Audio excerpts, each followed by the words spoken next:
파티나 할까요?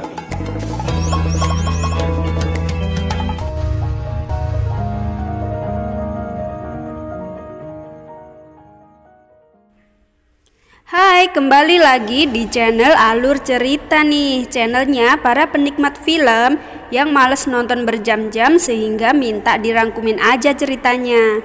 Nah, saya ingatkan lagi untuk subscribe ya, agar tidak ketinggalan cerita yang lainnya. Yuk lanjut ceritanya. Vincent menyuruh para preman untuk mundur. Kalau tidak, bosnya akan jatuh dari gedung. Si bos meminta ampun karena jarinya sakit. Lalu Vincent memerintahkan preman untuk mengangkat bosnya itu. Vincent juga berkata kalau sampai mereka ingkar janji, maka tiba-tiba preman itu menyerang dan polisi datang.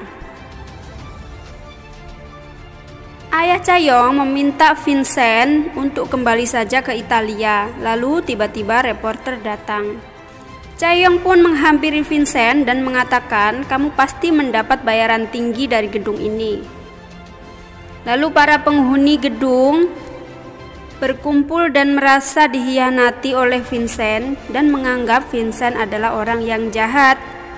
Ayah Chayong juga akan memastikan bahwa Vincent memihak pada mereka. Berpindah cerita ke Jaksa Choi yang akan menulis kasus mengenai menteri, namun saksi menolak untuk memberikan informasi. Lalu kembali ke Vincent yang mengunjungi Pak Lee yang berada di rumah sakit. Vincent lalu merencanakan perobohan gedung bersama dengan bos mafia yang telah menyewanya 5 tahun yang lalu dan menyingkirkan orang-orang yang menghalanginya saat merobohkan gedung.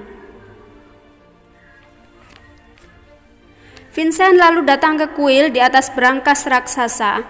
Di sana penghuni kuil juga hendak merenovasi kuil. Namun Vincent mendengar dan mengatakan tidak. Vincent terus saja mengawasi kuil itu. Vincent juga membaca informasi yang berhubungan dengan bubble construction di ruang kerja pengacara Hong.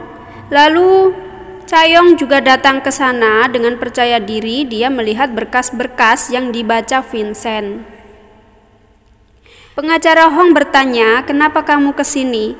Lalu dia beralasan kalau dompetnya ketinggalan. Chayong pun bertanya, mengapa Vincent mempelajari kasus bubble? Vincent menjawab ingin membantu ayahnya. Lalu dia berpamitan. Chayong mengikutinya dan mengatakan, kamu mau memprovokasi ayah ya, agar tetap melawan bubble construction. Lalu mereka pergi ke warung makan dan memesan sosis rebus. Vincent mengatakan kalau dia tidak memprovokasi ayahnya untuk melawan bubble. Chayong menyuruhnya kembali ke Italia saja. Lalu mereka kembali makan sosis rebus. Kemudian anak ibu pemilik warung pulang dengan bau rokok di tubuhnya.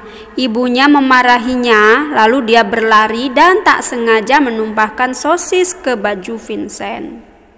Lalu diperlihatkan ketua Bubble Construction yang dipukuli owner Bubble Construction karena tidak sesuai rencana. Vincent lalu mencoba bubur buatan koki Italia abal-abal dan rasanya seperti muntahan bayi, kata Vincent. Koki pun menangis. Lalu Vincent dan ayah Chayong datang ke gedung Bubble dengan membawa surat dakwaan penculikan. Lalu mereka pun diperbolehkan masuk dan menemui atasannya. Ternyata amplop dakwaan itu adalah amplop palsu. Vincent mengancam akan menculik keluarganya. Orang itu ketakutan dan ayah Chayong mulai mempercayai Vincent.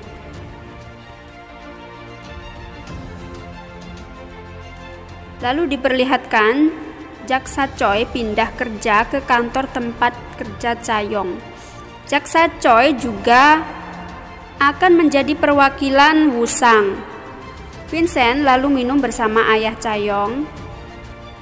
Ayah Chayong membicarakan ibu-ibu yang dipenjara yang ditemuinya waktu di episode 1. Ayah Chayong bercerita bahwa ibu itu dituduh membunuh dan dia juga sedang sakit kanker.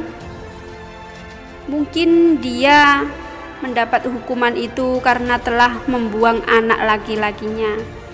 Vincent lalu bertanya-tanya dalam hati apakah yang dimaksud adalah dirinya. Para penghuni gedung membuat rencana untuk berpura-pura menjadi zombie jika mendesak karena perobohan gedung. Dan mereka dilihat oleh Vincenzo dan ayah Chayong. Ternyata salah satu dari penghuni gedung itu ada yang diam-diam menyukai Vincenzo. Pengacara Hong Yu-chan atau ayah Chayong tiba-tiba mendapat telepon dari orang yang tidak dikenal. Namun orang itu tidak bicara apa-apa dan menutup teleponnya. Pagi harinya Vincenzo terbangun karena bunyi telepon dari ayah Chayong.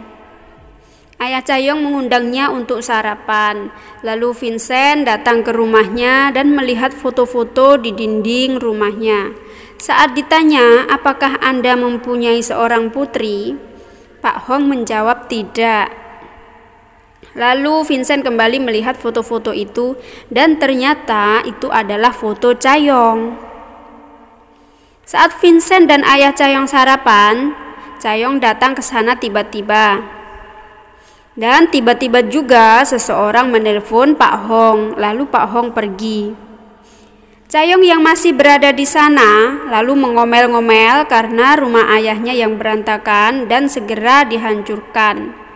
Dia takut kalau orang kantor menggunjingnya karena ayahnya yang menjadi korban penggusuran. Para penghuni gedung pun mengetahui kabar itu lalu membuat rencana masing-masing.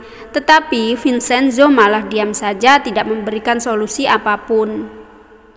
Ternyata Vincenzo sedang membuka Instagram dan melihat foto-foto wanita seksoy. Lalu mereka mengemasi barang-barang mereka dan bersiap meninggalkan gedung.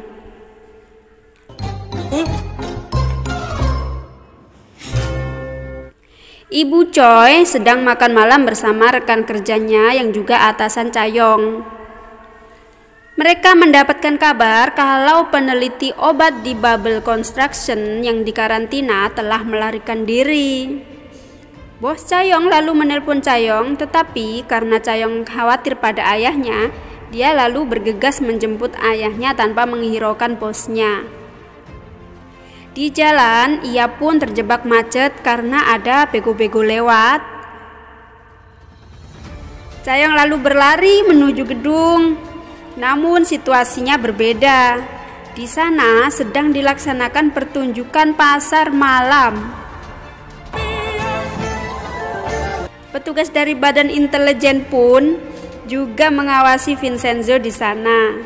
Banyak juga orang-orang yang datang ke sana. Suasana di sana menjadi sangat ramai dan hangat serta bahagia.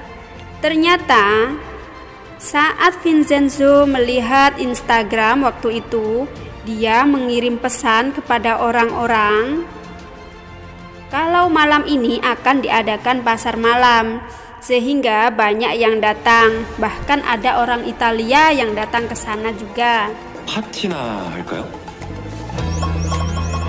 Di sini Chayong dan Vincenzo saling pandang dan tersenyum. Lalu drama pun bersambung. Nah, terima kasih sudah menyaksikan video dari saya. Jangan lupa klik tombol subscribe dan loncengnya agar kamu bisa mengetahui lanjutan dari drama ini. Terima kasih. Assalamualaikum.